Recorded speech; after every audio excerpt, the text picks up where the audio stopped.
दोस्तों अगर आप भी यूज करते हैं सैमसंग का मोबाइल फ़ोन या किसी अन्य कंपनी का मोबाइल फ़ोन, तो जब आप अपने मोबाइल फ़ोन की स्क्रीन लॉक को चेंज करते हैं तो यहाँ पर आपको देखने को मिलता है जो स्वाइप है और नन है, ये जो है लॉक स्क्रीन के टाइप हैं, ये दोनों ही डिसेबल कर दिए जाते हैं एडमिनिस्ट्रेटर द्वारा।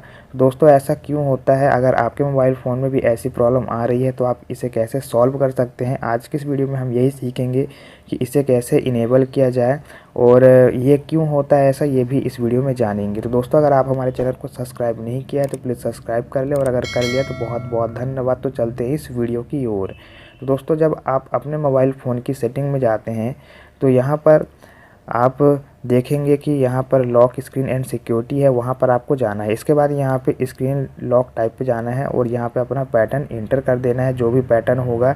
इसके बाद दोस्तों आप यहाँ पे देखेंगे कि जो स्क्रीन लॉक टाइप है, फर्स्ट स्वाइप है और लास्ट नन है, ये दोनों ही डिसेबल कर दिया गया है एडमिनिस्ट्रेटर द्वारा। तो आप इसे कैसे अगेन इनेबल कर सकते हैं, देख लीजिए। यहाँ पे हम जब क्लिक करें तो ये क्लिक नहीं हो रहा है, तो हमें इसे इनेबल करना है। ये डिसेबल कर दिया गया है एडमिनिस्ट्रेटर द्वारा। दोस्तों ये मेनली जो आप पेटीएम यूज करते हैं, गूगल पे यूज करते हैं, यहाँ पर आपको देखा गया होगा सिक्योरिटी पर्पज़ से पासवर्ड मांगा जाता है, तो आप अपने मोबाइल फ़ोन का पैटर्न लॉक दे देते हैं, इसलिए ये डिसेबल कर दिया जाता है। तो यहाँ पर आपको सिंपली बैक जाना है और इसके बाद आप इसे थोड़ा स्वाइप करेंगे तो यहाँ पर आपको अदर सिक्योरिटी सेटिंग दिखेगी, आपको यहाँ पे क्लिक कर देना है।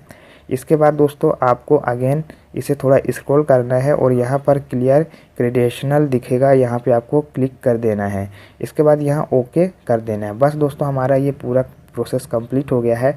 अब सिंपली आप बैक आ जाइए और इसके बाद फिर से आपको क्या करना है, स्क्रीन लॉक टाइप पे चले जाना है और यहाँ पर आपको क्लिक कर देना है।